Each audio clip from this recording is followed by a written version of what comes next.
அதுக்கப்புறம் பாத்தீங்கன்னாக்கா 23வது வசனத்துல இயேசு அவனை நோக்கி, இதுதான் ரொம்ப அழகான ஒரு வசனம்.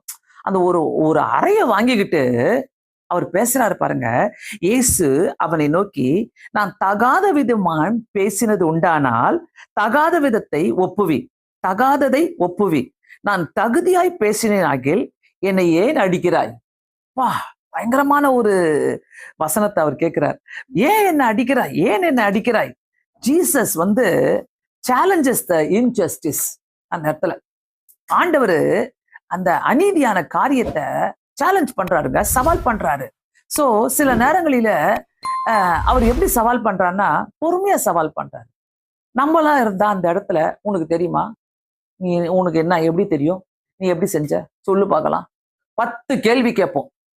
10 கேள்வி கேட்டு அந்த இடத்துல நம்ம என்ன பண்ணுவோம், அவங்கள வீணான ஒரு சிந்தனைக்குள்ளாக நம்ம கொண்டு போவோம். அவங்கள இன்னும் கொஞ்சம் கோவம் வர வைப்போம். அவன் கோவமா கேட்கறான், அவன் வந்து அநீதியா பேசுறான், அநியாயமா பேசுறான். ஆனாலும் ஆண்டவர் ஒரு அறை விடுறான்.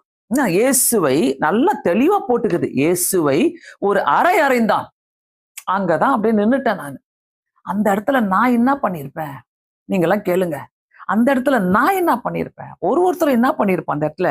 ஆனா இயேசு அங்க ரொம்ப ஜென்டலா, அழகா, பொறுமையா கேட்கிறாரு. தகாதத்தை நான் தகாத விதமாய் பேசினது உண்டானால், நான் தகாத விதமா பேசலையே, வேண்டாதத பேசலையே. சோ சில நேரங்களில ஆண்டவர் பார்த்து பாருங்க, சொல்றோம்ல, சில நேரங்களில, சில இடங்களில, சில நேரங்களில இப்படி நம்ம சில காரியங்களை பொறுமையோடு விவரித்து சொன்னா நல்லதா இருக்கும். சிலருக்கு புரியாது, சிலருக்கு புரியாது. பொறுமையோடு எல்லாருக்கும் சொல்லணும்னு அவசியம் இல்லை.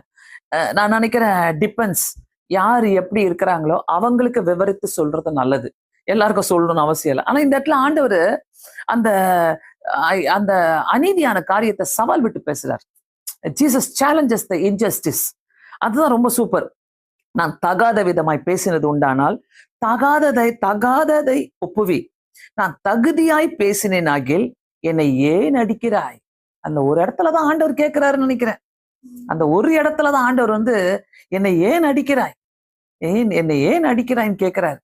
ஏன்னா அதுல போட்டிருக்கிற என்னன்னாக்கா, சேவகரில் ஒருவன், அங்க நின்ற போர் சேவகரில ஒருவன்.